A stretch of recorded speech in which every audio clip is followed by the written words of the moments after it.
और रिकॉर्डिंग भी होती है। ठीक है। पीछे 3 पेयर्स ऑफ टॉन्सिल्स होते हैं, एडिनॉइड और आपके पैलेटाइन टॉन्सिल जिसको हम एक्चुअल में टॉन्सिल बोलते हैं ज्यादातर जनरल लैंग्वेज में, और लिंगुअल टॉन्सिल जो जीभ के ऊपर होते हैं। जीभ के ऊपर 4 तरह के आप कह लें टेस्ट बर्ड भी होते हैं, पेपिली बोलते हैं हम लोग, ऐसे प्रोजेक्शंस होते हैं, एंड उसके अंदर नर्व्स होती है जो कि हमें टेस्ट सेंसेशन बताती है। ठीक है। और ये सब क्यों डेवलप हुआ? क्योंकि हमको जो है बचना भी है, पॉइजनस चीजों से बचना है, तो we use taste and smell sensation to remain free of this, and we will know कि ये जो हम खा रहे हैं वो क्या है एक्चुअल में। ठीक है।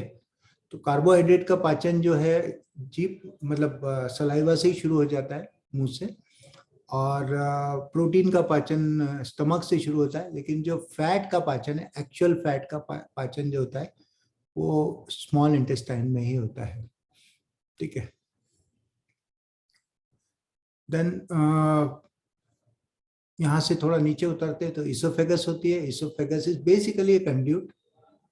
ठीक है। अब 2-3 चीजें हम आज समझ लेते हैं कि हमारी भाषा में किसी चीज को क्या बोलते हैं। ठीक है।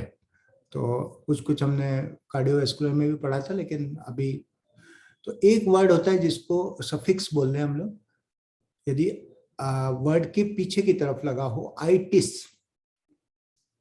आइटिस का मतलब है कि सूजन आ गई उसमें। ठीक है। जैसे मैं बोलूं टॉन्सिलाइटिस, तो क्या हो गया? टॉन्सिल में सूजन आ गई। यस, है ना। और यदि जीभ में सूजन आ गई तो मैं बोलूंगा ग्लॉसाइटिस। ठीक है।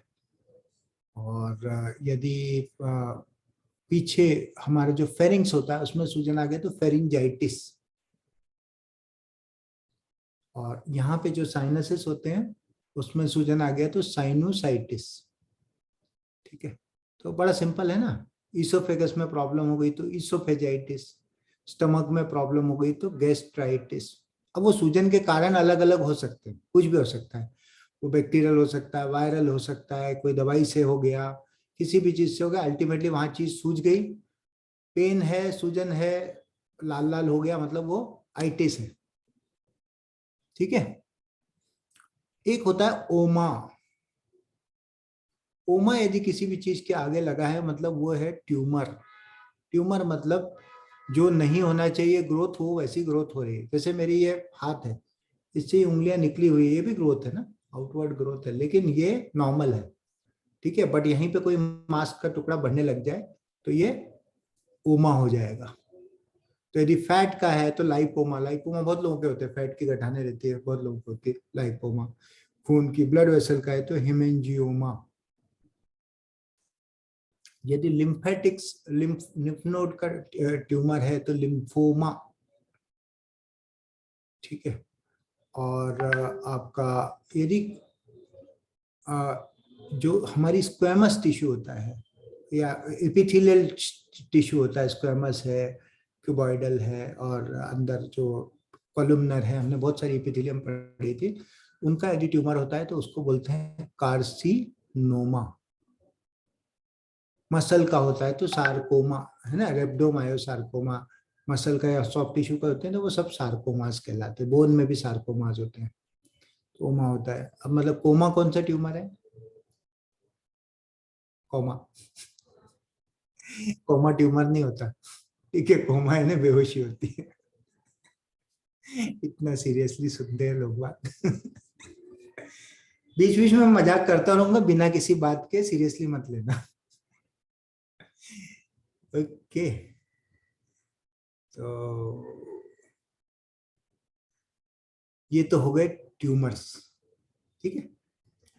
फिर जो है कुछ डिसऑर्डर्स होते हैं जिनके नाम अपने उसके हिसाब से मतलब होते हैं, कई अलग अलग, है ना। तो जैसे कि स्टमक है ना, स्टमक में क्या क्या होता है? एसिड और पेप्सिन होता है। एसिड मतलब एसिड, और पेप्सिन एक हार्मोन होता है जो कि प्रोटीन को पचाता है। तो एसिड पेप्टिक डिसीजेस, या हमारी भाषा में बोले तो डिस्पेप्सिया।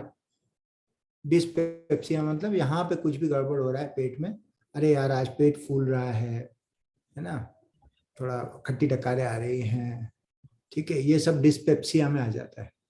बहुत ज्यादा खट्टी टकारी हैं, बाकी कुछ नहीं है, तो वो GERD में आता है, जिसको हमने कल बताया था, गैस्ट्रो इसोफेजियल रिफ्लक्स डिसीज। ठीक है ना, तो सिंपल है, कोई बहुत बड़ा नहीं। ठीक है। अच्छा, कहीं कुछ याद नहीं आया कि ट्यूमर कैसे होते हैं? ट्यूमर दो तरीके के होते हैं। एक तो होते हैं जिनको हम बोलते हैं बिनाइन ट्यूमर, BENIGN, मतलब कि जिसमें कि कैंसर का रिस्क नहीं होता है। और एक होते हैं मैलिग्नेंट, मतलब कैंसर वाले ट्यूमर, मैलिग्नेंट। तो जो मैलिग्नेंट ट्यूमर होते हैं, ज्यादातर ज्यादातर आपको कहीं कुछ नहीं पता पड़े तो तंबाकू और अल्कोहल को पकड़ लो, तो वही सबके कारण में आ जाते हैं। ठीक है, एक जनरल टर्म बता रहा हूँ कि अल्कोहल और टोबैको जो है सब दूर के ट्यूमर कर देते हैं। ठीक है, उनको कोई परहेज नहीं है।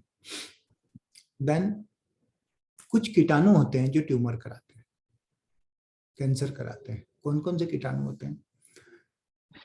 तो एक होता है वायरस जिसको बोलते हैं हेपेटाइटिस बी वायरस, तुमने सुना है ना?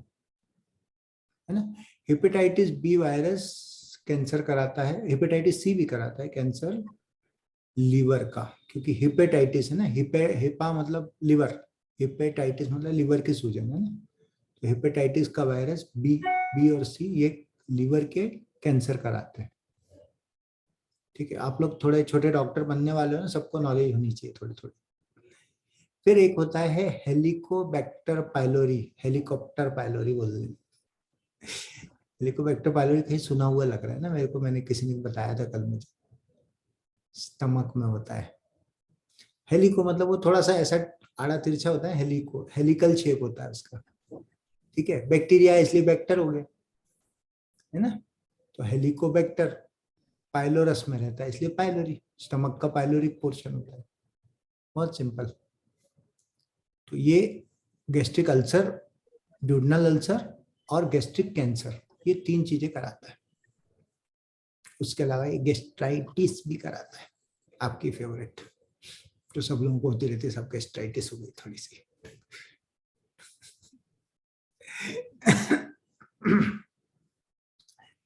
उसके अलावा क्या होता है? Human papilloma virus. वार्ड देखें, वार्ड वार्ड छोटे छोटे वार्ड हो जाते हैं, है ना? अभी हमने टंग पे क्या बताया, क्या होते हैं? पेपिली। कुछ भी ऐसा उभरा हुआ हो उसको हम पेपिली बोलते हैं। तो जो ये जो है ना वार्ड, वार्ड इनको भी पेपिली जैसे ही होते हैं। इनका जो वायरस होता है ये पेपिलोमा वायरस होता है, human papilloma virus. Human papilloma virus cervical cancer कराता है। सर्वाइकल गर्दन में होगा क्या? नहीं। ठीक है, cervical cancer cervix of the uterus में होता है, यूटेरस की गर्दन होती है वहां होता है। ठीक है, तो यूटेराइन सर्विक्स का।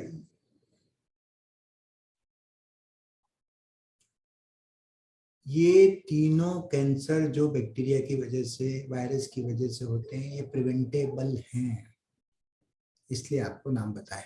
हेपेटाइटिस बी की वैक्सीन आती है, 1960 से अवेलेबल है। ह्यूमन पेपिलोमा वायरस की भी वैक्सीन आती है जो कम उम्र की लड़कियों को लगाई जाती है, 14-16 year before any sexual intercourse, 2 years before any sexual intercourse लगाई जाती है, क्योंकि वो उसी से फैलता है। एंड देन हेलिकोबैक्टर पाइलोरी को डायग्नोस किया जा सकता है बाय वेरियस मेथड, एंड उसका भी ट्रीटमेंट किया जा सकता है ना? अच्छी चीज है ना, कैंसर को आप प्रिवेंट भी कर सकते हो। दारू और टोबैको हम खाते नहीं है, तो बहुत सारे कैंसर प्रिवेंट हो रहे हैं। ठीक है, तो ये हो गया एक जनरल व्यू। फिर उसके अलावा अल्सर क्या होता है? अल्सर क्या होता है? मैं लिप रीडिंग बहुत अच्छे से जानता हूँ, कुछ लोग आप में से सिर्फ बोलते हैं और मैं पकड़ लेता हूँ कि क्या बोलना है।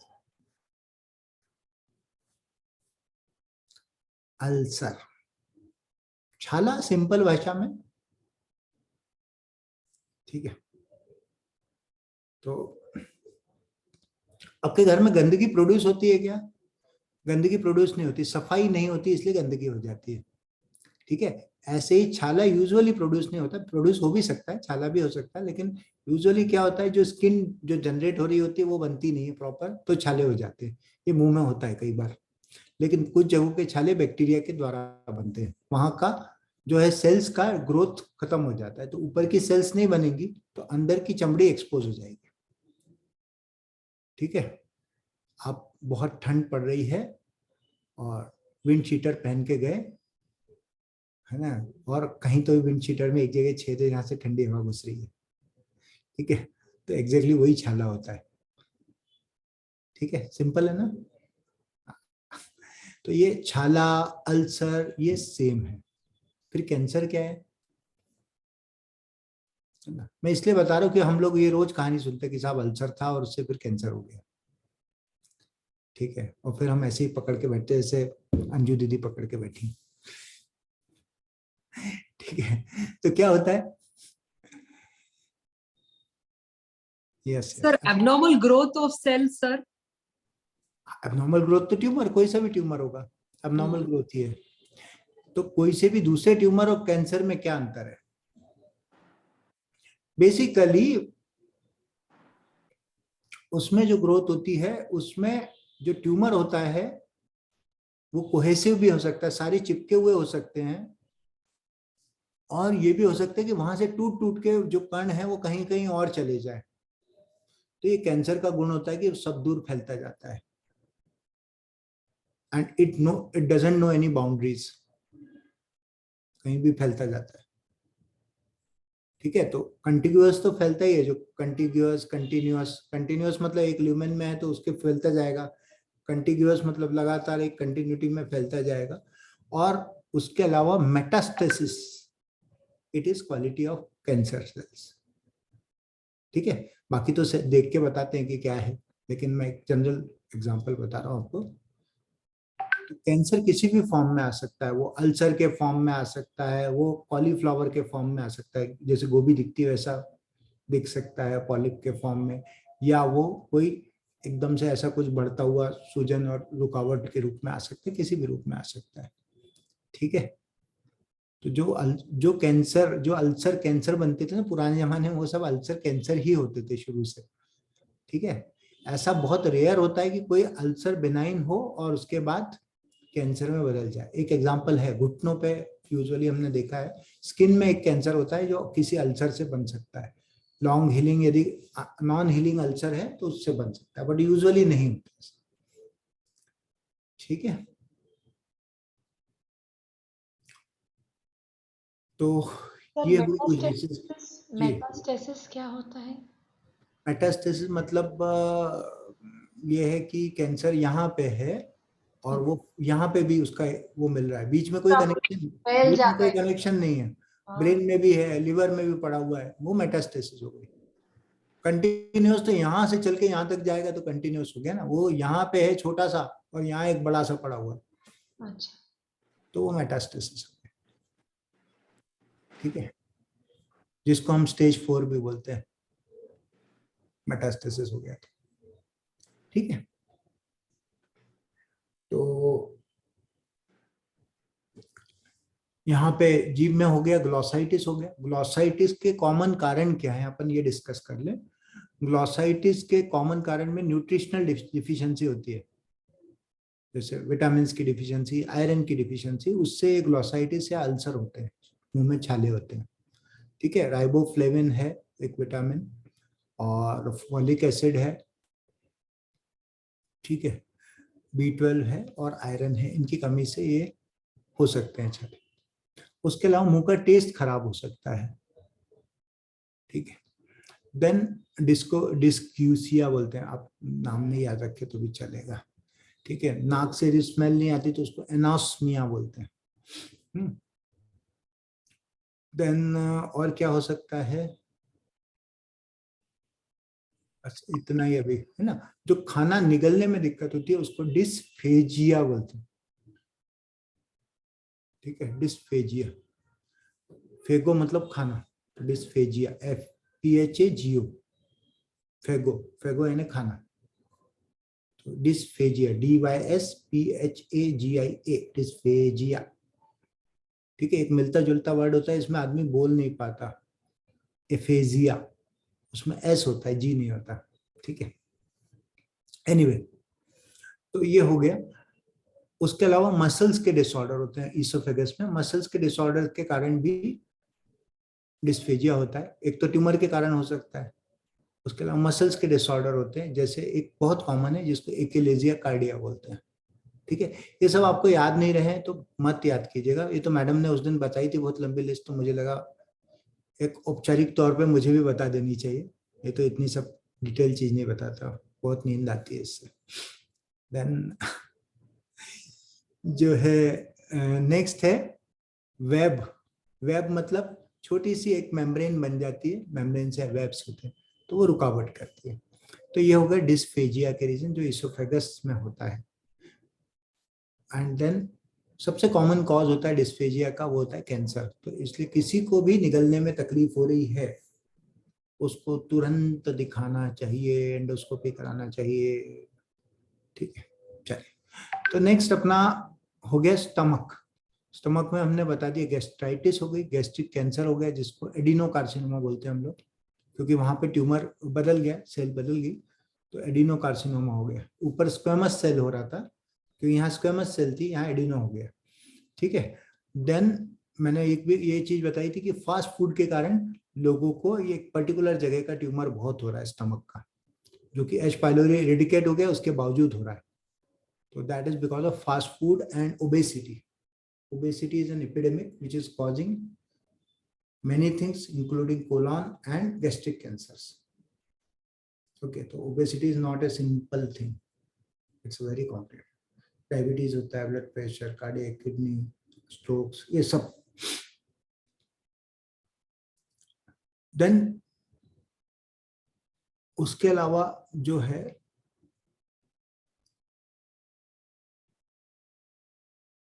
अल्सर्स के कारण स्ट्रिक्चर बनते हैं। स्ट्रिक्चर, स्ट्रिक्चर इंग्लिश वर्ड है, किसी के अगेंस्ट स्ट्रिक्चर पास हो जाता है ना कि भाई इसको रोक दिया गया। स्ट्रिक्चर मतलब रुकावट, STRICTURE, स्ट्रिक्चर। स्ट्रिक्चर जो होता है मतलब कहीं भी रुकावट है तो उसको स्ट्रिक्चर बोलते हैं। तो वो बेनाइन भी हो सकता है, मेलिग्नेंट भी हो सकता है, अगेन मतलब अल्सर के कारण भी हो सकता है या फिर कैंसर के कारण भी हो सकता है। यहाँ तक हो गए। अब हम आज का चैप्टर शुरू करेंगे। कल एक और चीज बताई थी मैंने, गॉल ब्लैडर के बारे में, लिवर और गॉल ब्लैडर के बारे में बताया था। तो लिवर में हेपेटाइटिस मैंने बताया आपको, लिवर में क्या क्या प्रॉब्लम्स होती हैं। एक तो हेपेटाइटिस होती है, हेपेटाइटिस ABCDE 5 तरह की होती है। B और C खून से जाती है, A और E जो होती है वो वाटर से फैलती है, D अपने यहाँ नहीं होती, वो भी खून से होती है पर इजिप्ट वगैरह में मिलती है वो। देन D की खास बात है, हेपेटाइटिस D बिना हेपेटाइटिस B के रह नहीं सकती, हेपेटाइटिस B होना जरूरी है उसके लिए, दोस्त है। देन उसके अलावा क्या होता है, लिवर में एब्सेस हो सकते हैं। एब्सेस मतलब क्या होता है, पस का कलेक्शन। ठीक है, तो लिवर में एब्सेस होते हैं अल्कोहल पीने वालों को ज्यादातर, या डायबिटीज में होते हैं। देन स्टोन्स हो सकते हैं गॉल ब्लैडर में, गॉल ब्लैडर में स्टोन हो सकते हैं, कैंसर हो सकता है। गॉल ब्लैडर से स्टोन कई बार खिसक के बाइल डक्ट में आ जाते हैं। ठीक है, आज ही एक पेशेंट का निकाला मैंने, तो कोलेडोकोलिथियासिस है ना, तो बहुत कॉमन है। और वो कई बार पेंक्रियाज को भी सूजन करा देता है, इसको पेंक्रेटाइटिस बोलते हैं। ठीक है, तो जो गॉल ब्लैडर का होता है, गॉल ब्लैडर इज बेसिकली कोलेसिस्ट ना, तो कोलेसिस्टाइटिस, गॉल ब्लैडर की सूजन को कोलेसिस्टाइटिस बोलते हैं। ठीक है, एक्यूट और क्रॉनिक। एक्यूट और क्रॉनिक पता है ना आपको, एक्यूट मतलब एकदम तुरंत हुई, अब भी हुई, पहले कुछ नहीं था। क्रॉनिक जो लंबे टाइम से चली आ रही है। ठीक है, तो कोलेसिस्टाइटिस हो गई। कोलेलिथियासिस, लिथ मतलब पत्थर है ना, पैलोलिथिक पीरियड पढ़ते थे ना हम लोग पुराना, तो स्टोन एज लिथिक है ना, हाँ। तो लिथियासिस, कोलेलिथियासिस, कोलेलिथियासिस मतलब जो गॉल ब्लैडर में स्टोन है, और यदि वही डक्ट में उतर आया तो उसको choledocholithiasis. No need to write it, आप जितनी बार बोलोगे मैं उतनी बार ये लेक्चर ले सकता हूँ, कोई दिक्कत नहीं मुझे, ठीक। कोलेडोकोलिथेसिस, तो कोलेडोकोलिथेसिस होती है तो हमको निकालना पड़ता है एक प्रोसीजर से जिसको बोलते हैं ERCP, ठीक है, एंडोस्कोपिक रिट्रोग्रेड कोलेंजियो पैंक्रियाटोग्राफी। एंडोस्कोपिक मतलब एंडोस्कोप से करते हैं, रिट्रोग्रेड मतलब उल्टा जाते हैं, कोलेंजियो मतलब ब्लडर की जो डक्ट, एंजियो मतलब डक्ट होती है ना, जैसे हार्ट की एंजियो होती है वैसे यहाँ की भी एंजियो, कोलेंजियो। पैंक्रियाटोग्राफी मतलब पैंक्रियाज में भी देख सकते हैं उससे, तो खैर anyway this was in short about gall bladder. हाँ, ट्यूमर हो सकते हैं लिवर में, HCC हेपेटोसेल्युलर कार्सिनोमा, ठीक है। एक ट्यूमर है जो एक्सेप्शन है, ब्लड ट्यूमर, जो उसमें लिम्फोमा नहीं आता, ब्लड के जो प्योर ब्लड के ट्यूमर होते हैं दे आर ल्यूकीमियाज, उनका नाम ही अलग लिया ना, ल्यूकीमियाज, ठीक है, क्योंकि बेसिकली पहले व्हाइट ब्लड सेल्स फैलती थी इसमें ज्यादातर, इसलिए ल्यूको यानी व्हाइट सेल्स होती है, तो ल्यूकीमियाज मतलब जो व्हाइट सेल्स के ट्यूमर हैं बड़े, है ना, इन द ब्लड। एनीमिया मतलब जो ब्लड में हो रहा है ना, एनीमिया मतलब ब्लड में कमी हो गई, एनीमिया, ल्यूकीमिया, तो ये जितने भी मिया हैं ये ब्लड से रिलेटेड है, ठीक है। I think I am not missing anything. अब मैं, हाँ एक और चीज, कभी कभी वर्म्स भी फंस जाते हैं आके, कीड़े, कीड़े भी जाके फंस जाते हैं अंदर बाइल डक्ट में, तो वो भी प्रॉब्लम करते हैं, कभी कभी ट्यूमर भी हो जाती है तो वो भी रुकावट करते हैं, तो वो चीज। अब आता है हमारा पेंक्रियास, हमने लिवर डिस्कस कर लिया, गॉल ब्लैडर डिस्कस कर लिया, पेंक्रियास डिस्कस कर लिया। अभी मैं छोटा सा ब्रेक लूंगा, यस, फिर क्वेश्चन के लिए तैयार है, पानी भी कहता हूँ।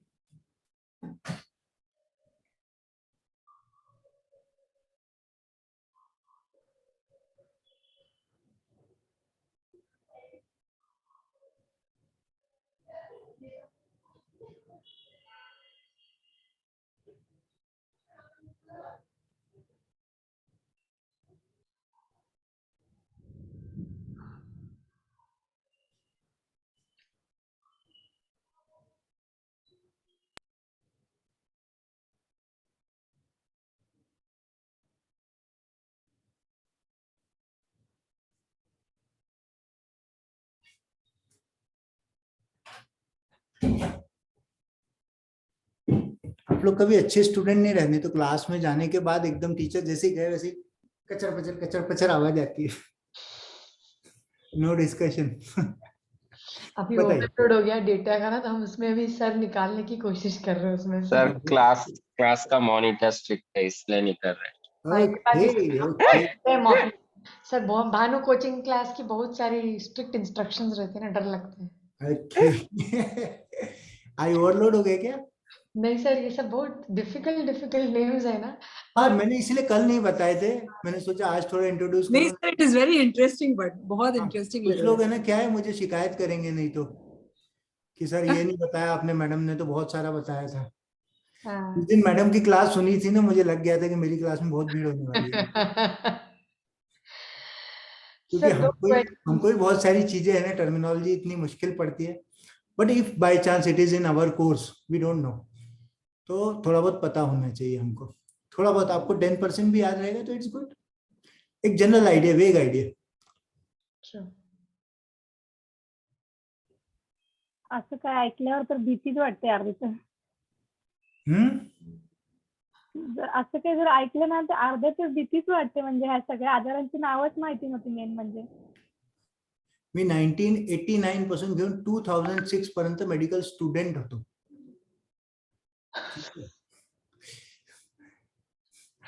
मला किती वर्ष लागले, तुम्ही आहे ना एका दिवसामध्ये सगळं शिकायची गोष्टी करता. Not possible. सर दो क्वेश्चन से पूछूं? बिल्कुल। सर जैसे आपने बोला ओमा मतलब ट्यूमर, कोमा जैसे ट्यूमर नहीं होता है आपने बताया। वैसे माइलोमा भी ट्यूमर नहीं ना, माइलोमा? माइलोमा ट्यूमर है ना, माइलोमा इज ट्यूमर, जो मल्टीपल माइलोमा कैंसर होता इट इज है। कैंसर। हाँ, वो ट्यूमर, कैंसर जो होता है बोन मैरो कैंसर वाला। यानी ट्यूमर ना, हाँ, कैंसर यानी ट्यूमर ना, अच्छा।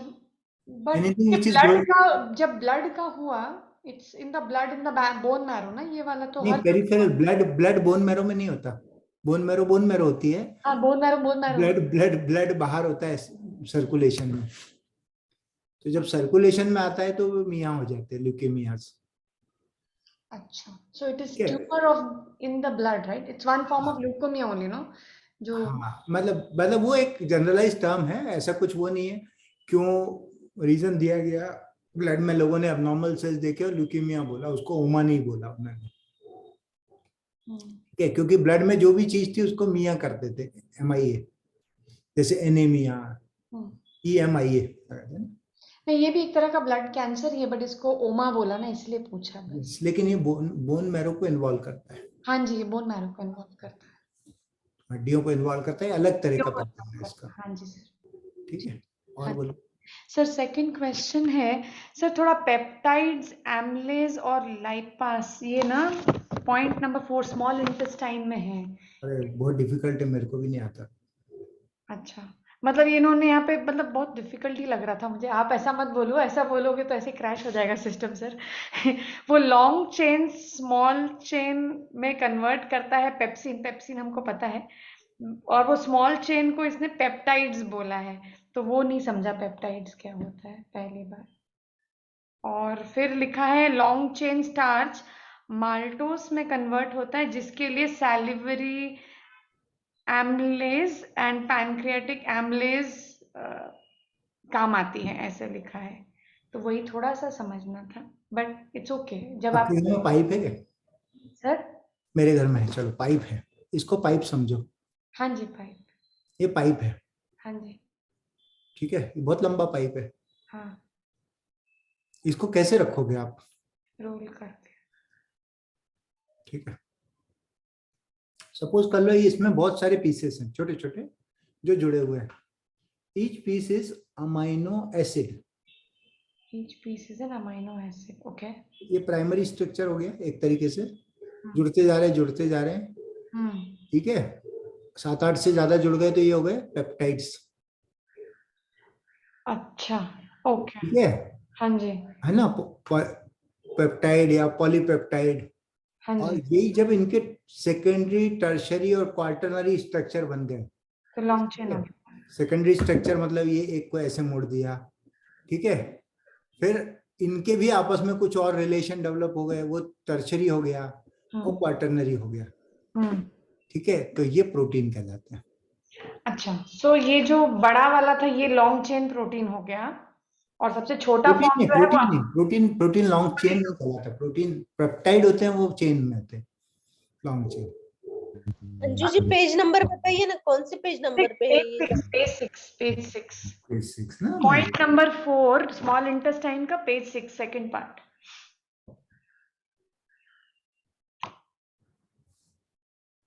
पूरा एक बड़ा पैराग्राफ है ऊपर में, देखो उसमें है, वहीं पे गाड़ी अटक गई फिर है। लॉन्ग चेन प्रोटीन, ठीक है ना, समझ गया।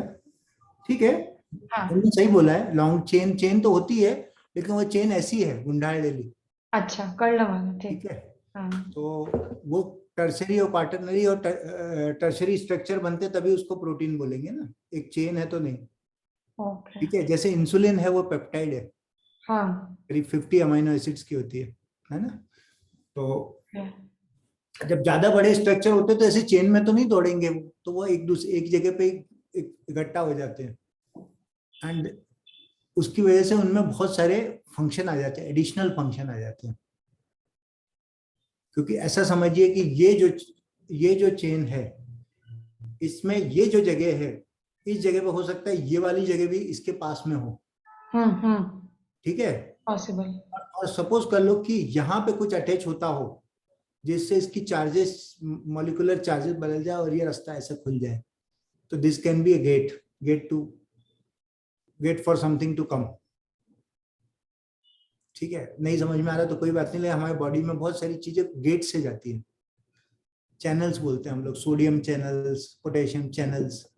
तो वो सोडियम आएगा तो वो सोडियम के लिए रास्ता खुल जाएगा, पोटेशियम आएगा तो पोटेशियम के लिए रास्ता खुल जाएगा, तो दीज आर चैनल्स। अच्छा, ओके, तो वहां पे कुछ चिपकेगा, वहां पे चिपकने से उसमें कुछ चेंज आएगा एंड देन उससे वो रास्ता खुल जाएगा, अच्छा, है ओके, ना। हाँ जी, तो समझ, बॉडी में बहुत सारी मतलब डिफिकल्ट चीजें होती हैं। हम्म, इन्होंने सही लिखा है, लॉन्ग चेन ही होती है protein, but it is not in the form of chain, actually वो पूरा एक स्ट्रक्चर होता है। तो नहीं, उसको ये हमारे लिए एक मतलब क्या बोलते हैं ना, जैसे हाँ, तो बड़ी नेटवर्क बड़ी में बड़ी जैसे रस्सी है, समझने के हिसाब से ऐसे ही समझ लेने का बड़ी ना। रस्सी है, इसके छोटे छोटे टुकड़े कर दिए तो हाँ, पेप्टाइड हो गया, ओके, ठीक है।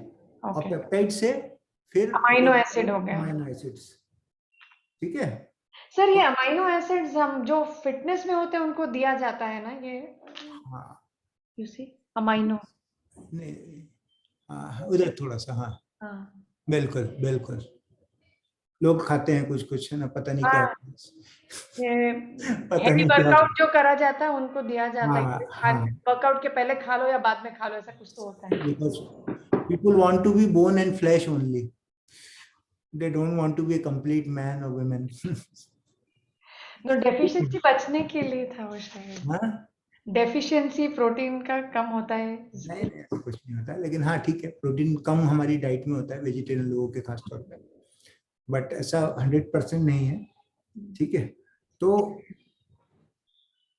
इन्होंने बड़ा अच्छा लिखा है, बल्कि जो मैं बता रहा था उससे अच्छा सिंपल करके लिखा है इन्होंने, कि 2 अमीनो एसिड मिले तो डाइपेप्टाइड हो गया, ठीक है, 3 होते तो ट्राइपेप्टाइड हो सकता है ना, और उससे ऊपर हो गए तो पॉलीपेप्टाइड हो गया, पॉलीपेप्टाइड से फिर प्रोटीन हो गया, बहुत सिंपल तरीका से बता दिया इन्होंने, ठीक है।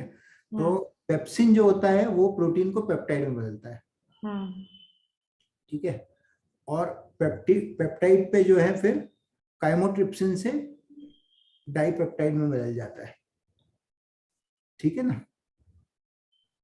और फिर उसको भी अमीनो एसिड को क्लीव कर देते हैं, ठीक है। ऐसे ही सलाइवरी अमाइलेज और पैंक्रियाटिक अमाइलेज होते हैं, अमाइलेज जो होते हैं वो लॉन्ग चेन स्टार्च को माल्टोज में तोड़ते हैं, जैसे प्रोटीन की चेन वो होती है वैसे स्टार्च की उसकी भी चेन होती है, बहुत सारे ग्लूकोज मॉलिक्यूल या फ्रक्टोज मॉलिक्यूल मिलके कुछ बनाते हैं, है ना। तो स्टार्च को अमाइलेज और काइमोट्रिप्सिन मिलके तोड़ते हैं, ठीक है, सॉरी पैंक्रियाटिक अमाइलेज, है ना, और उससे फिर डाइसेकेराइड बनते हैं, डाइसेकेराइड से फिर मोनोसेकेराइड बनते हैं, जैसे मोनोसेकेराइड मतलब ग्लूकोज फ्रक्टोज ये सब हो गए, ठीक है। दूध है, दूध में कौन सा होता है, लेक्टोज होता है, लेक्टोज मतलब ग्लूकोज प्लस गैलेक्टोज, है ना, ठीक है। तो सिमिलरली ये बहुत सारे वो होते हैं। देन पैंक्रियाटिक लाइपेज जो होता है वो फैट को फैटी एसिड में बदलता है और ग्लिसरॉल में बदलता है, ठीक। तो ये आपने स्मॉल इंटेस्टाइन एक्चुअली पहले ही पढ़वा दी मेरे से, मैं पैंक्रियास बताने वाला था पहले। कल स्टार्ट हुआ था ना अपना स्मॉल डुओडेनम अपन डिस्कस कर रहे थे कल ठीक है ना। ठीक है ठीक है, मैं चाह रहा था ये आप लोग पढ़ो फिर आप लोग मुझे थोड़ा ज्ञान बताओ, सर क्यों मजाक ठीक करते है। हैं। तो पेंक्रियास क्या होता है, पेंक्रियास जो होता है बेसिकली आप ऐसा समझ ले कि बॉडी की सबसे बड़ी जो डाइजेस्टिव ग्लैंड है वो पेंक्रियास ही है, ठीक है, जो फैट को भी पचाती है, जो कार्बोहाइड्रेट को भी पचाती है और प्रोटीन को भी पचाती है, तीनों हार्मोन निकलते हैं, ठीक है, और हम सब इसी के बने हुए हैं, ठीक, मेनली फैट और प्रोटीन पचाने का काम यही करती है। तो इसमें जो रस निकलते हैं वो रस जो है वो पर्टिकुलरली, जैसे आपने सुना होगा ना फिल्मों में दिखाते हैं, या आपने किसी ने एनसीसी की ट्रेनिंग ली हो तो हथगोला होता है उसमें पिन लगी होती है, आपको पिन निकाल के फिर फेंकना होता है वो, ठीक है। तो कोई से भी बॉम्ब हो तो उसमें एक वो रहता है, पिन रहती है। ऐसे ही पेंक्रियास से जो रस निकलते हैं वो सारे वेसिकल्स में आते हैं, मतलब बॉल्स में आते हैं, and then that balls goes into the duodenum, और ड्यूडनम में वहां पे फिर डाइजेशन होता है। ड्यूडनम में कुछ एंजाइम होते हैं जो एंजाइम्स उसको करते हैं, खोलते हैं वेसिकल्स को, एंड देन उसके बाद वो एक्शन शुरू होता है, ठीक है।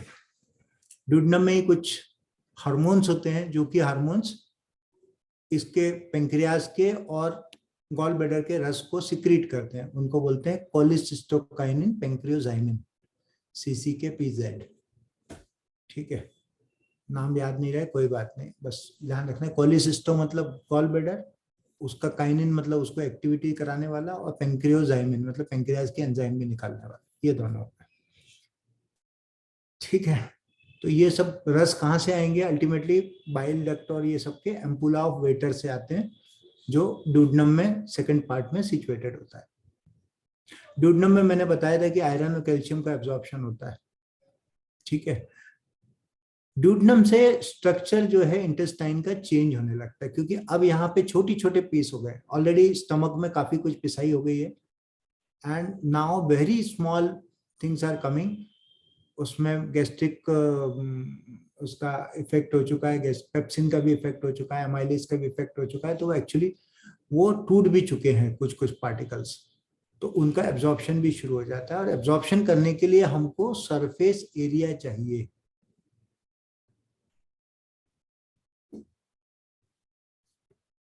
See this, it's a very clean cloth, है ना, बिल्कुल फ्लैट है, कुछ भी नहीं है। इसमें मैं कुछ भी डालूंगा पानी वगैरह तो ये एब्जॉर्ब होगा क्या? आपका टर्किश टॉवेल देखो, उसमें कैसे रेशे रहते हैं, है ना, जो रेशे रहते हैं वही हमारे इसमें रेशे होते हैं, उनको विलाई बोल सकते हैं आप, विलाई अच्छा नाम है एक, तो वो विलाई होते हैं। ड्यूडेनम में विलाई होते हैं, पूरे इंटेस्टाइन में विलाई होते हैं। तो ये इंटेस्टाइन का अलग चीज है कि इंटेस्टाइन में आते ही बराबर विलाई शुरू हो जाते हैं। विलाई से क्या होता है कि फूड के चीजें अटकने लगती है, पार्टिकल्स अटकने लगते हैं, वहां पे अटकने से उनको एब्जॉर्प्शन के लिए एरिया ज्यादा मिलता है, तो एब्जॉर्प्शन बहुत ज्यादा बढ़ जाता है। ये विलाई किसी किसी कारण से डैमेज हो जाते हैं एंड दैट कॉजेज डायरिया। जरूरी नहीं डायरिया हो, एनीमिया भी हो सकता है, कुछ और प्रॉब्लम भी हो सकती है। और उसमें एक डिसीज होती है जो कि विदेशों में ज्यादा कॉमन होती है, हमारे यहाँ भी मिलती है, सीलियक डिसीज। किसी ने नाम सुना है? गेहूं की एलर्जी होती है, ग्लूटेन सेंसिटिव एंट्रोपैथी, है ना, गेहूं की एलर्जी होती है किसी किसी को, सीलियक डिसीज होती है, and coeliac disease can cause diarrhoea and anaemia. उसमें सिंपल तरीका है, गेहूं बंद कर दो, आदमी ठीक हो जाता है। ठीक है, इसलिए पुराने जमाने में कई बार ये सब चीजें इलिमिनेट करा देते, एलिमिनेशन डाइट से ठीक हो जाता था पेशेंट। ठीक है, बट इसमें लॉन्ग टर्म लगता है, लाइफ लॉन्ग उसको गेहूं नहीं खाना। देन और भी मिलती हुई बीमारियां होती, इनको एक्चुअली स्प्रू भी बोलते थे, तो सीलियक स्प्रू हो गई।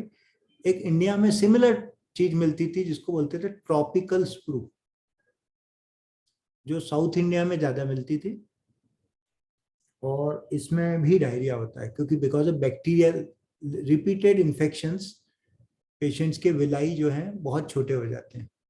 ये आजकल ये डिसीज नहीं मिलती देखने को, tropical sprue is very rare nowadays.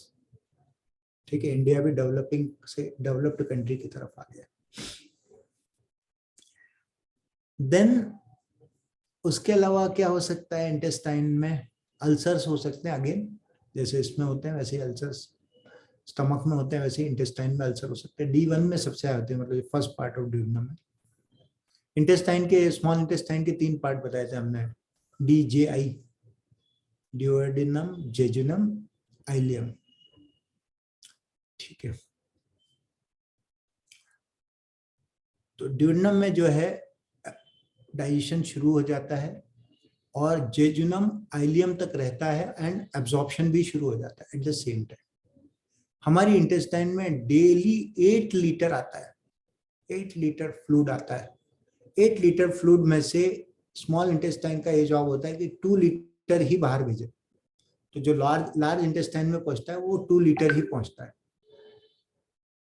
2 litre के करीब हम खाते हैं, 1500 ml करीब हमारा इसमें से आता है, सलाइवरी सिक्रीशन से आता है। देन पेंक्रियाटिक सिक्रीशंस होते हैं, गॉल ब्लैडर का 600 ml होता है, ऐसे बहुत सारे, और इंटेस्टाइन का अपना सिक्रीशन होता है। कुल मिला के 6 लीटर और आता है, and then that counts to 8 litre, और 8 लीटर को पूरा पूरा एब्जॉर्ब हो जाता है। सोचो आप, 2 लीटर बचता है वहां आगे। ठीक है, तो इतना सब करने के लिए हमको सरफेस एरिया अच्छा चाहिए, and that surface area is because of the finger like projection in the intestine which is known as villi. हमारी अपनी बिल्लियां हैं जो पानी को पी जाती है, बिल्लाई, ठीक है, विलाई, VILL। फिर यहाँ पे बहुत सारे रस बनते हैं जो आपने सीख लिया कि कैसे क्या होते हैं, आपने सब समझ लिया। उसके अलावा कुछ पर्टिकुलर एंजाइम्स और होते हैं, जैसे जो अपना लैक्टोज होता है उसको पचाने के लिए लैक्टेज एंजाइम होता है। तो लैक्टेज एंजाइम की एक्टिविटी एक उम्र के बाद कम हो जाती है। बच्चों में लैक्टेज होता है अच्छे से, दूध बछड़े को ही अच्छा है ना, फिर बड़े होके नहीं पीते वो, है ना, बड़े होके जो है पियेंगे तो उनको मैल एब्जॉर्प्शन हो जाता है। पर आदमी का बछड़ा जिंदगी भर पीता रहता है, ठीक है, आदमी जिंदगी भर पीता रहता है, तो हमारा मैल एब्जॉर्प्शन होता है, दूध का मैल एब्जॉर्प्शन होता है, ठीक है, मैल डाइजेशन भी होता है। अब ये दो प्रोसेस क्या हो गई, डाइजेशन क्या हो गया, एब्जॉर्प्शन क्या हो गया।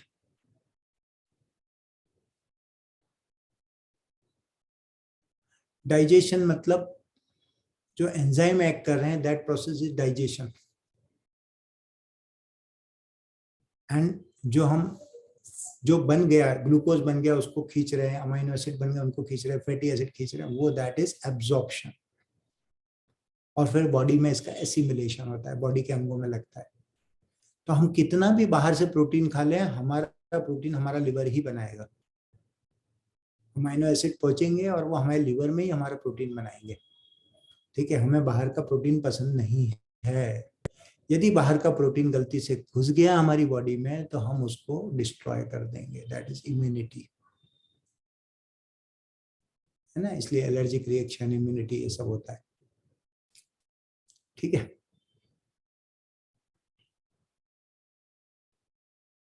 इंटेस्टाइन में कई तरह के बैक्टीरिया आते हैं, स्मॉल इंटेस्टाइन में, और पर्टिकुलर जगह पे कॉलोनाइज करते हैं। बहुत सारे वर्म्स भी रहते हैं, बहुत सारे पैरासाइट्स भी रहते हैं, मतलब अमीबा और ये आपका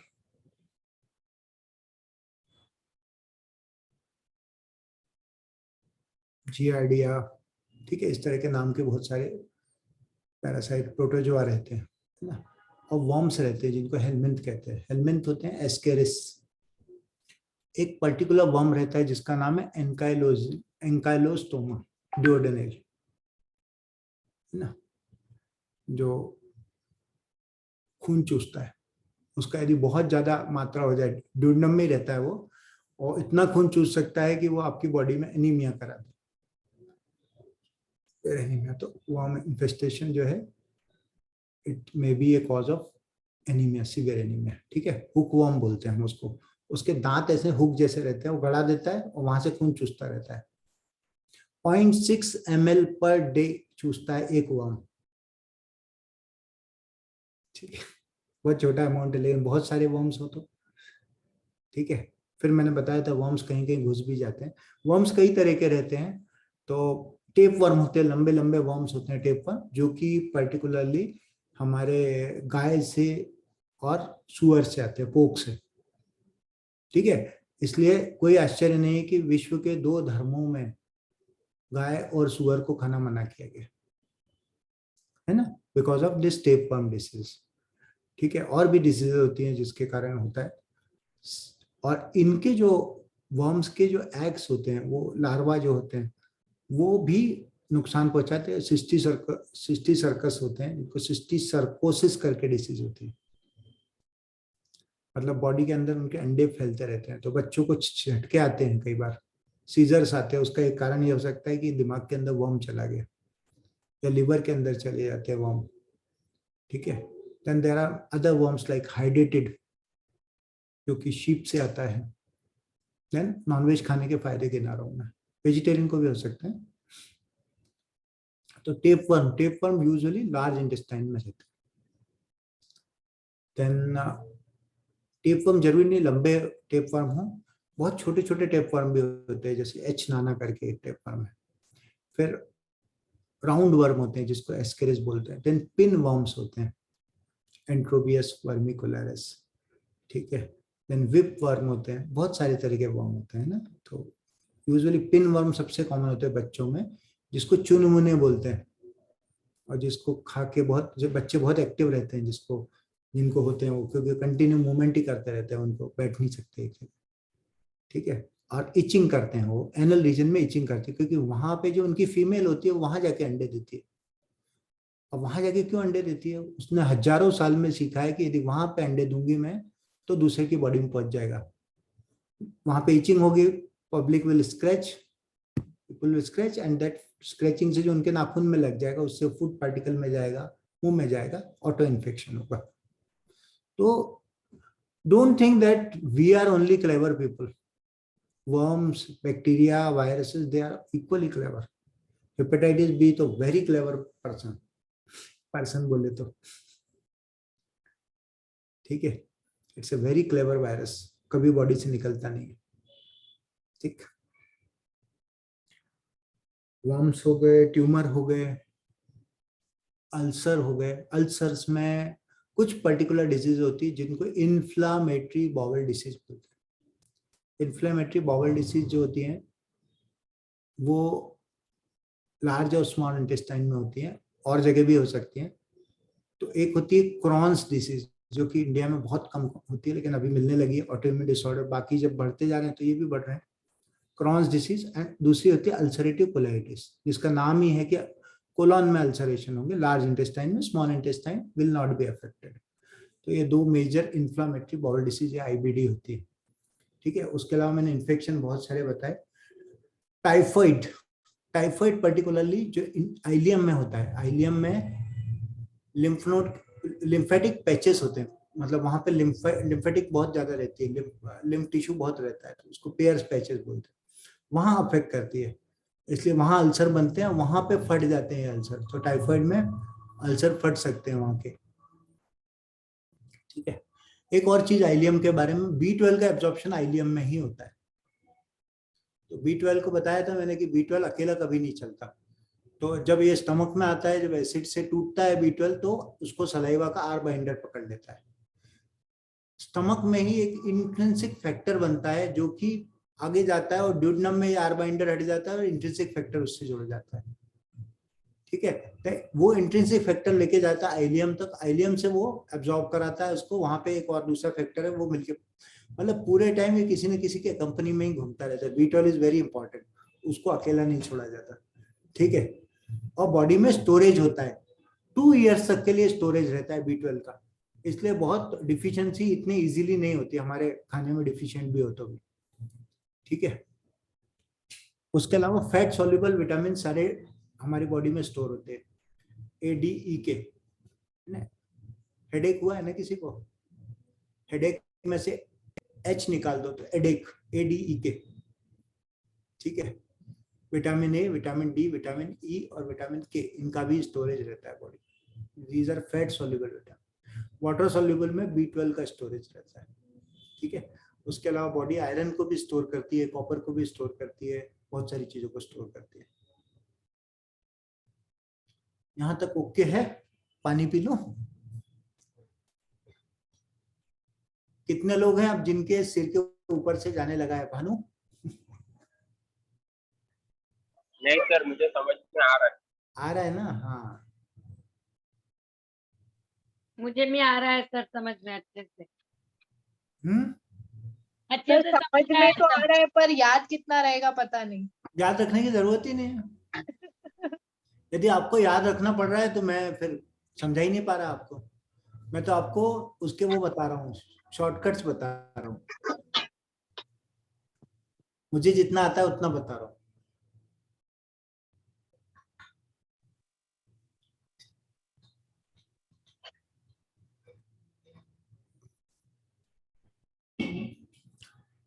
स्मॉल इंटेस्टाइन के आगे जाएंगे, वहां भी एक वॉल्व है, आइलियोसिकल वॉल्व।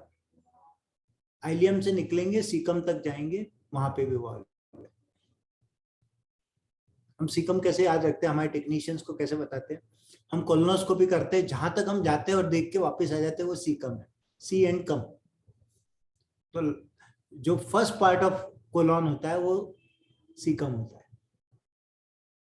ठीक है। तो सीकम, और इधर है आइलियम, ठीक है। जब सीकम से आइलियम में घुस जाते हैं तो आइला आइला हो जाता है हमारा।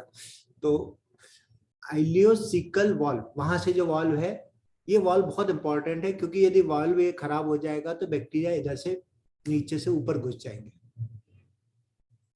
ठीक है, बैकवॉश बोलते हैं, इधर का फ्लो उधर भी चला जाएगा, गटर का पानी घर में घुस जाएगा। उधर तो गटर है ना, खूब सारी भीड़ रहती है वहां, कीटाणु ही कीटाणु है सिकम में, जितने चाहिए उतने।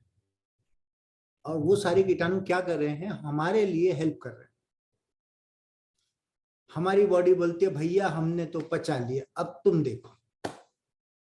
तो कहते ठीक है हमारे पास लाओ, हम क्या करेंगे, हम आपको ये पचाएंगे जो कार्बोहाइड्रेट आप नहीं पचा पा रहे हो, है ना, जो आपके रेशे होते हैं ना, फाइबर्स, वो कार्बोहाइड्रेट ही होते हैं मेनली, तो उनको हम पचाएंगे और हम बनाएंगे उनसे acid, short chain fatty acid, butyric acid और क्या बोलते हैं एसिटिक एसिड, और ये हम आपको देंगे जिससे आपकी कोलॉन की चमक बरकरार रहे, कोलॉन के लिए अच्छे हैं।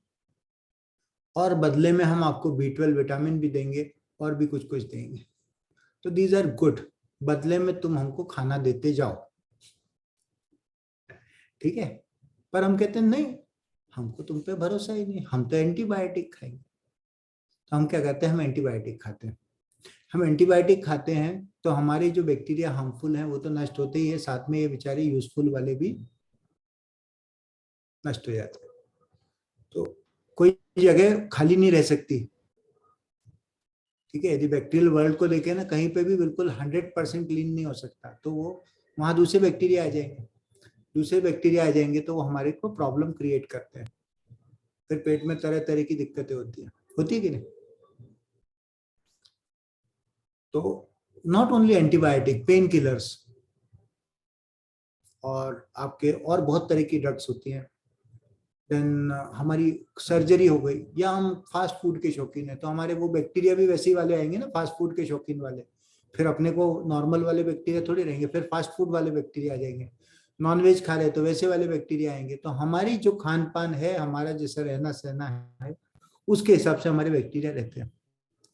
एंड दीज बैक्टीरिया डिसाइड कि आपका फेट कैसा है, आप स्मार्ट हो कि नहीं हो, आपके चेहरे पे चमक है कि नहीं है, आपके लिवर में फैट है कि नहीं है, आपको गैस बनती है कि नहीं बनती है तो बदबू आती है कि नहीं आती है, ठीक है, आपको पेट की बहुत ज्यादा शिकायतें तो नहीं रहती, आपको डायबिटीज है कि नहीं, आपको मोटापा है कि नहीं, everything in the metabolism, these people decide who are our tenant, but they are very useful for us। समझ गए ना। तो all bacteria are not bad। पूछ सकते हैं, क्वेश्चन पूछ सकते हैं आप। सर यही है ना जिनको हम गट फ्लोरा बोलते हैं, अपना गट फ्लोरा Yes, खराब हो गया, exactly। सो वो दिया जाता है ना वो। फ्लोरा एंड फौना तो होते नहीं, पेड़ तो लगाते नहीं हमारे यहाँ। नहीं वो एक यकूट होता है, बट वो तो जाने दो, बट एक्चुअली Yeah, गाय से आती है। ma'am also said no that don't go with Yakult and all that. No don't Go go। with the हाँ एक छोटा एक फाइल आता है, बिकॉज मेरे को याद है मॉम को दिया था लास्ट ईयर, वो बच्चों को दिया जाता है गट yeah so even we have used it, I'll tell you। स्पोरलेक, एंट्रोजर्मिना। हाँ सर, Enterogena, हाँ Enterogena, yes, वही yes, 5-6 फाइल yes। दिए थे, मुझे याद है सर। हाँ, हमारे केस में it was given to my father-in-law who is like very old, but we used to, you know, Enterogena was given to him quite a bit. It was a while actually, but that used to help immediately। Yes। पर इसके साथ problem क्या है, ये जितने भी हम बाहर से देते हैं ना, they can be our guest for 1 or 2 days, but they cannot become tenant। Yeah। किराएदार तो वही रहेगा जो हम खा रहे हैं, हम अपनी हैबिट छोड़ते नहीं, किराएदार हम बदलते रहते हैं, ठीक है। इवन सर्जरी फूड खाना है ना, इसीलिए तो फर्मेंटेड फूड में रहता है ना ये, नहीं? हाँ वो तो बाहर से आते हैं। अच्छा वो भी बाहर से आए। अच्छा एक्चुअली वहां रहता वही है जिसको कि हमारा खाना पसंद है। तो ऑलरेडी इंटेस्टाइन में बहुत तरह के बैक्टीरिया रहते थे, वाइड वैरायटी ऑफ बैक्टीरिया है ना, 40-50 से भी ज्यादा किस्में रहती हैं। वो सब हम प्रोबायोटिक से नहीं ले सकते। पर इम्पॉर्टेंट बात ये है कि ये फ्लोरा है, ये डिसाइड करती है कि हमारी इंटेस्टाइन स्वस्थ रहेगी कि नहीं। तो जो क्रॉन्स डिसीज और अल्सरेटिव कोलाइटिस के पेशेंट हैं, ऐसा देखा गया कि उनको जब स्टूल्स दिए गए दूसरे पेशेंट के, स्टूल्स मतलब पॉटी दूसरे पेशेंट्स की पॉटी, दूसरे आदमियों की पॉटी खिलाई गई थ्रू ट्यूब और या कोलोनोस्कोपी से, and their disease get cured. तो उनमें जो है बैक्टीरियल फ्लोरा एबनॉर्मल थी, इसलिए ये प्रॉब्लम। ऐसे ही बहुत सारी और डिसऑर्डर भी है, इरिटेबल बाउल। इसलिए हम कहते हैं कि भैया बचपन में बच्चे को जमीन में भी खेलने दो, है ना, हमेशा उसको साफ करके बेटा तू गंदा हो जाएगा, और पूरे टाइम क्लीनलीनेस का ही लेक्चर नहीं देना है। बचपन में कुछ नहीं होता है ज्यादा। हाँ, एक मिनट है। हाँ बोला।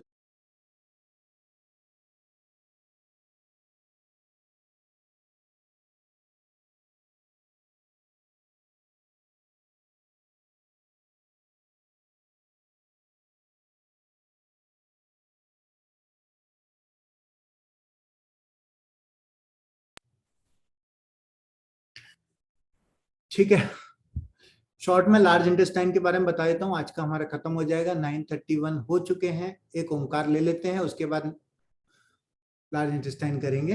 आंखें बंद कर लें, चेहरे पे प्यारी सी स्माइल, नकली ही सही। पीठ को सीधी रखें, गर्दन ढीली, चेहरा ढीला, चेहरे की मांसपेशियां ढीली, पूरी बॉडी शिथिल हो चुकी है। एक लंबी गहरी सांस लें।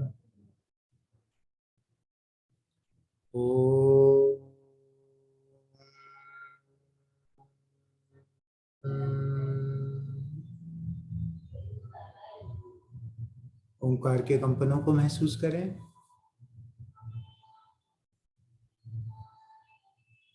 अपनी सांस की तरफ ध्यान ले जाएं। शरीर की और मन की स्थिरता और शिथिलता को महसूस करें। धीरे से आंखें खोलें। ऑफिशियली खत्म हो चुका है। थोड़ा सा मैं कोलन के बारे में बता देता हूँ। कोलन बहुत इंपॉर्टेंट है। हमने बताया कि इसमें बहुत सारे बैक्टीरिया रहते हैं। कोलन का मूवमेंट जो है, एकदम से सडनली जो कंटिन्यूस मूवमेंट हो रहा था, मूवमेंट शिफ्ट हो गया। ऐसे ऐसे मूवमेंट, अपन आटा हिलाते कि नहीं, जो लोग चक्की पे आटा पिसाने जाते हैं वो आटे को हिलाते हैं, थोड़ा उसमें सेटल हो जाए, तो ऐसे ये पूरा हिलाया जाता है ऐसे, जब तक कि उसमें सब एब्जॉर्ब नहीं हो जाए तब तक वो हिलाते रहते हैं। तो राइट साइड में यही काम रहता है। फिर धीरे धीरे वो आगे जाता है। तो यहाँ पे लिक्विड आता है, यहाँ पे सेमी सॉलिड होता है, इधर जाके ठोस हो जाता है। ठीक है, इतना एब्जॉर्प्शन हो जाता है कोलन में। Colon can absorb 2 litres of water, उससे भी ज्यादा है। ठीक है, तो अल्टीमेटली डायरिया होने के लिए आपको बहुत मेहनत करनी पड़ती है। डायरिया ऐसे नहीं हो सकता। कोलन की एब्जॉर्प्टिव कैपेसिटी, इंटेस्टाइन की एब्जॉर्प्टिव कैपेसिटी बहुत ज्यादा है। तो रियली आपने बहुत पाप कर लिए होते तब डायरिया होता है। ठीक है, डायरिया भूल गया था मैं एक्चुअली बताना। तो स्मॉल इंटेस्टाइन में भी हो सकता है, लार्ज इंटेस्टाइन में भी हो सकता है। मेनली बैक्टीरियल डायरिया होता है, पर वायरल भी हो सकता है, कभी फंगल डायरिया भी हो सकता है, और भी दूसरे डिसऑर्डर होते हैं उसमें डायरिया हो सकता है। डायबिटीज के कारण डायरिया हो सकता है। कुछ हार्मोनल डिसऑर्डर्स में डायरिया हो सकता है।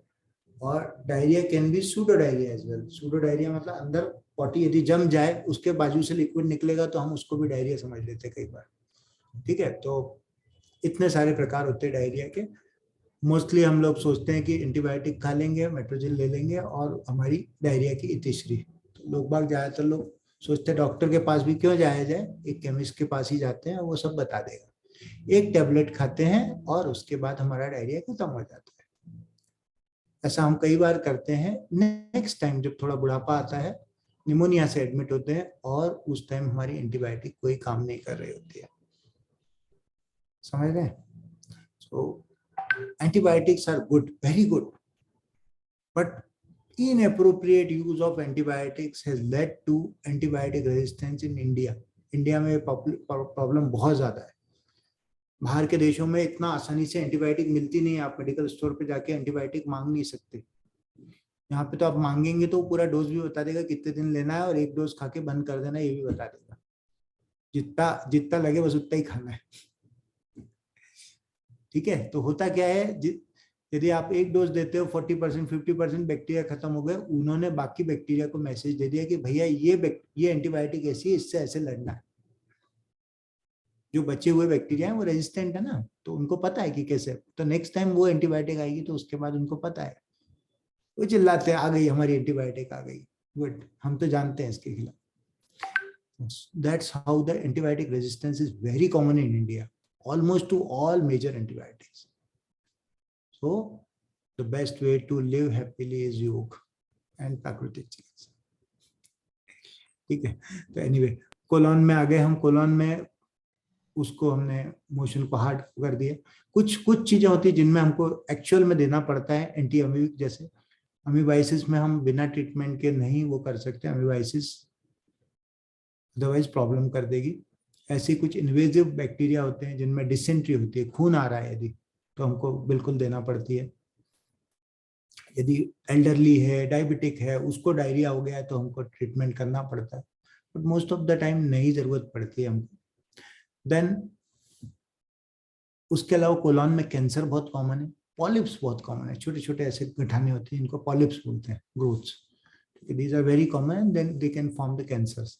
देन कोलोन के एंड में जाके ब्लड के कॉलम होते हैं, ब्लड वेसल्स के, जैसे ये देखिए मेरे हाथ में दिख रहे हैं ना, वेन्स, ऐसे कॉलम्स होते हैं जिनको हम हेमरॉइड्स बोलते हैं, हेमरॉइडल कॉलम.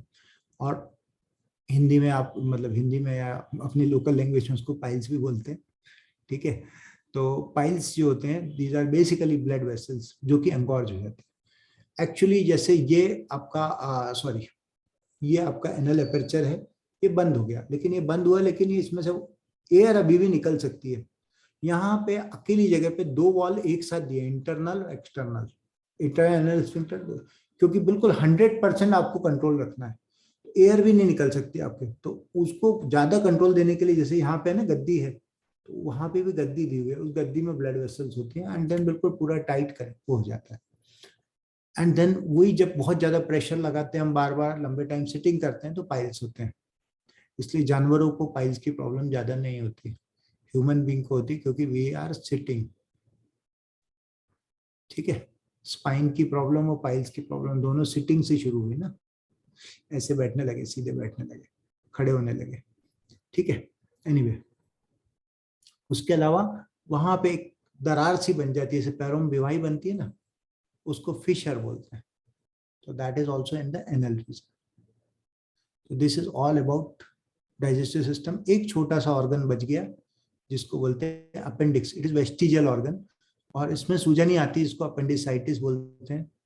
ठीक है. बच्चों में ज्यादा कॉमन होती है, पर बड़ों में भी हो सकती है. And surgery is the treatment, ultimate treatment.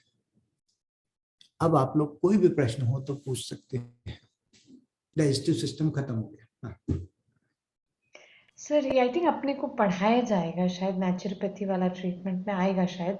जब डायरिया होता है तो रेकमेंडेड रहता है कि आप फास्टिंग करें, और ये क्या बोलते हैं, एनीमा लिया जाए. सो एनीमा जब लिया जाता है तो basically we are flushing out from the colon, right?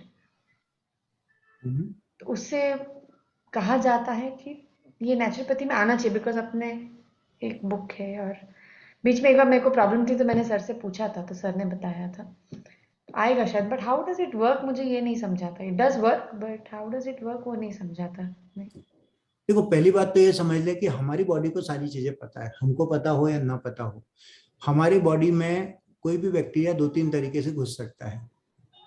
एक तो बैक्टीरिया खुद घुसे, या फिर उसके स्पोर्स आए. स्पोर्स मतलब बैक्टीरिया के, एक तरीके से आपने कोकून देखा होगा ना, ये हाँ. जो बटरफ्लाई बनने से पहले कोकून रहते, दे आर हार्ड शेल, अंडा समझ ले, वो उस तरह के स्पोर्स होते हैं बैक्टीरिया के. वो घुसे, वो जाके अंदर जर्मिनेट हो जाते हैं. ठीक है. तो they form the bacteria. And तीसरा होता है टॉक्सिन्स, मतलब बैक्टीरिया जो टॉक्सिक मटेरियल बना रहा है वो हमारे फूड में चला जाए. इन 3 तरह से डायरिया हो जाता है. तो आपने एक अच्छा सा केक खाया है और आपको 3 घंटे के अंदर वॉमिटिंग हुई, 3-4 घंटे के अंदर, तो it is not due to bacteria, it is due to toxin directly. Toxin बने ही हुए थे उसमें और आपने खा लिए. ठीक है.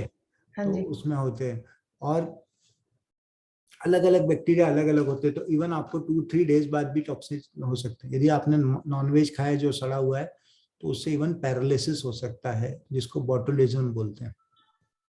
ठीक है. बोटुलिनम टॉक्सिन होता है, बहुत स्ट्रॉन्ग टॉक्सिन है वो. ठीक है. तो टॉक्सिन मीडिएटेड जितनी भी डिसीज होती हैं, बॉडी चाहती है कि टॉक्सिन निकल जाए, तो बॉडी उल्टी कराती है. टॉक्सिन, सारे टॉक्सिन इमेटिक होते हैं, मतलब जैसे ही टॉक्सिन बॉडी में पहुंचेंगे, बॉडी का पहला रिएक्शन होगा कि उल्टी कर दी जाए, तो उल्टी करने की कोशिश करती है. नहीं निकलते तो डायरिया करा देती है, यदि बैक्टीरिया होते हैं खासतौर पे तो डायरिया करा देती है, ठीक है।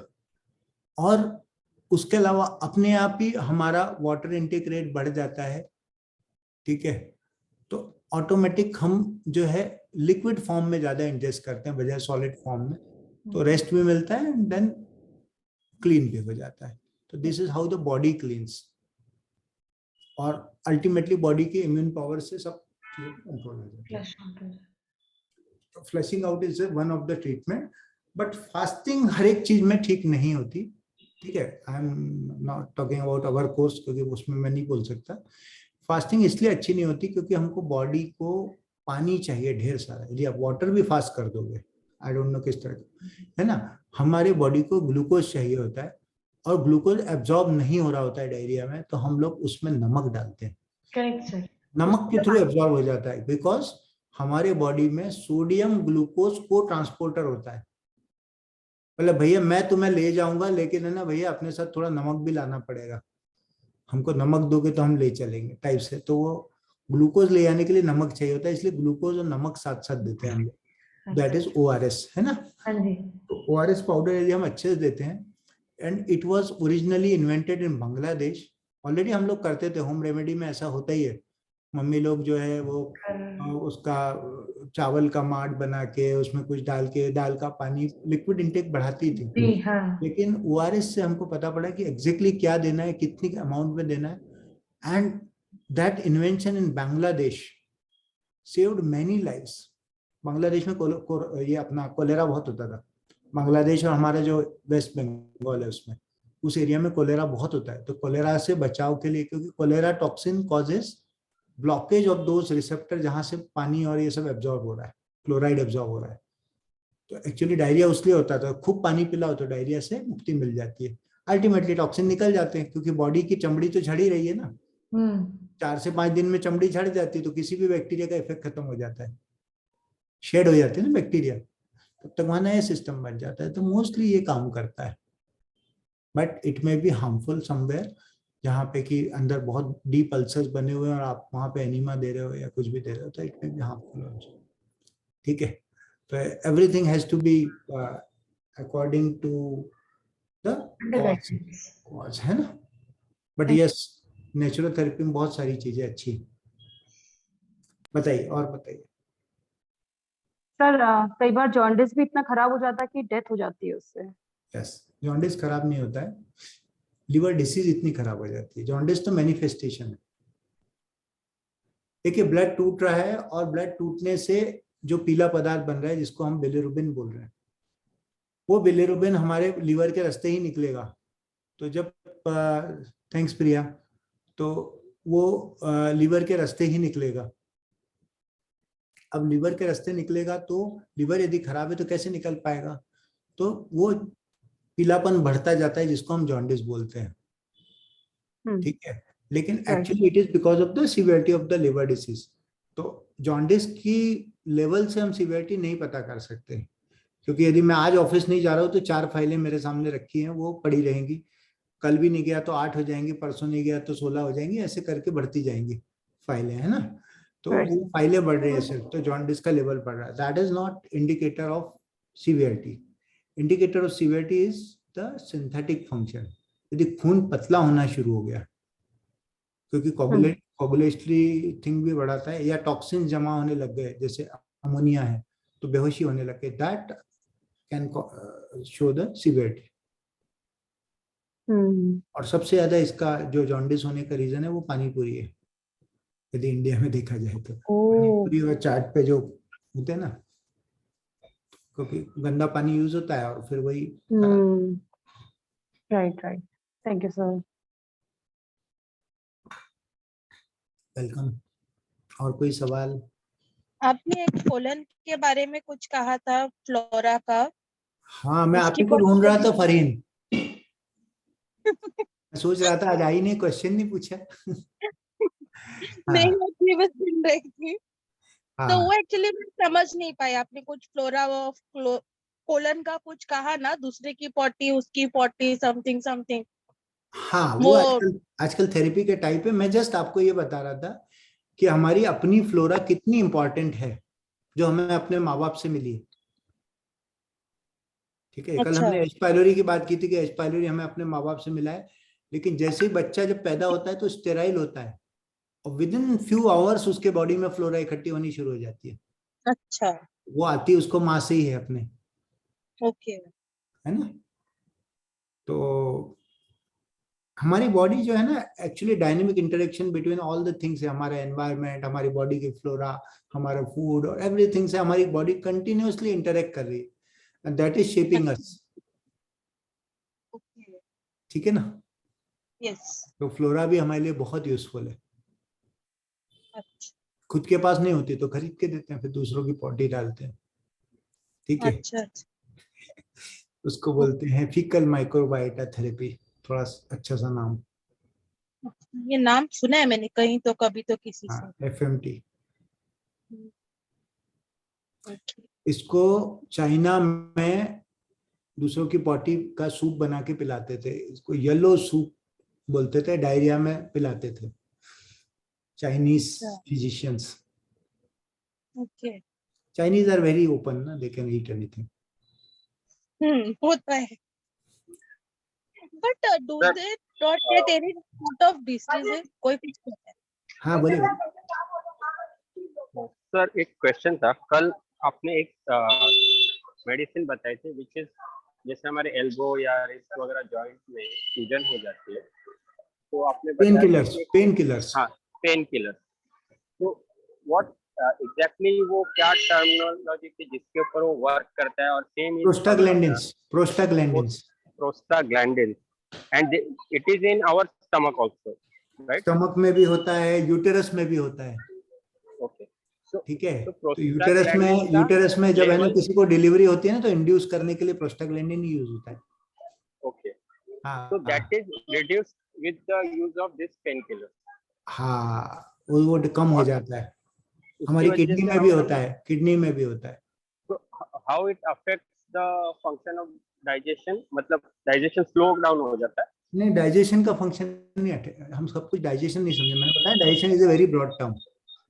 Okay, ठीक है, फूड को ब्रेक डाउन करना छोटे छोटे पार्ट में, that is digestion. okay, okay. ठीक है, तो बेसिकली ये क्या कर रहा है, हमारी जो स्किन है अंदर की, स्टमक की लाइनिंग बोलते हैं हम जिसको, स्टमक की लाइनिंग जो है वो प्रोटेक्टेड है बिकॉज ऑफ प्रोस्टाग्लैंडिन, जो कि बाइकार्बोनेट का सिक्रीशन करा रहा है और म्यूसिन का भी सिक्रीशन करा रहा है, एक और अदर चीज होती है म्यूसिन बोलते हैं। ठीक है, वो खत्म हो जाएगा तो हमको एसिड से डाइजेस्ट हो जाएगी हमारी खुद की सेल्स, तो अल्सर हो जाएंगे। तो जो लोग एनएसएड लेते हैं उनको अल्सर हो जाते हैं। एनएसएड मतलब ये पेन किलर होती हैं, जैसे एस्पिरिन हुआ, डाइक्लोफेनाक हुआ, वोवेरान नाम का दवाई होती है, टाइनापार, कॉम्बी फ्लेम।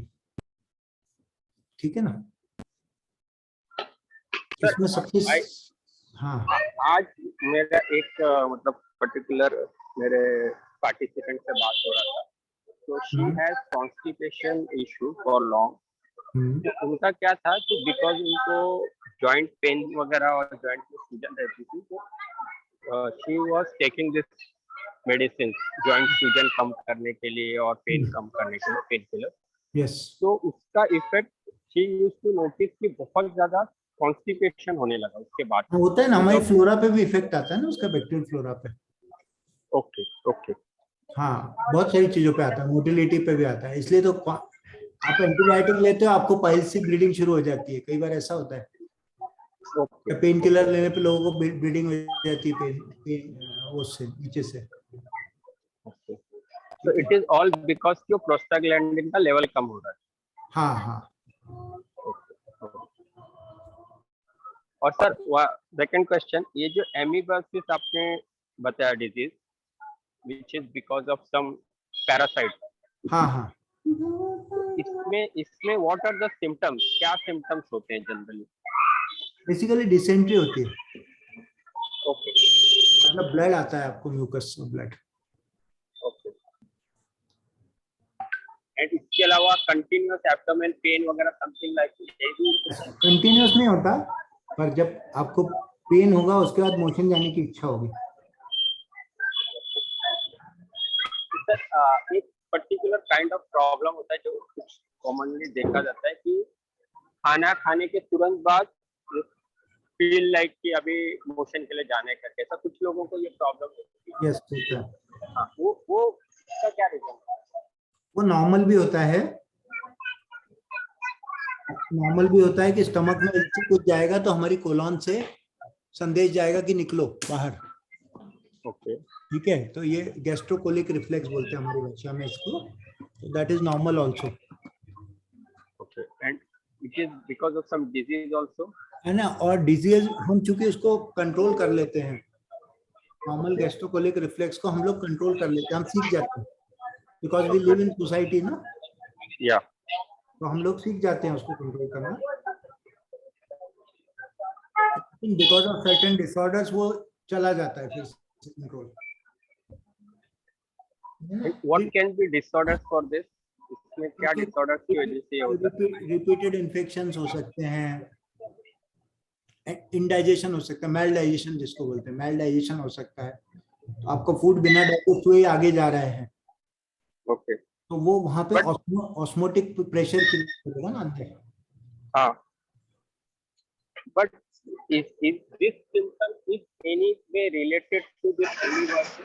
वो उसका कुछ रिलेशन है या नहीं? मोस्टली नहीं होता। Okay, okay,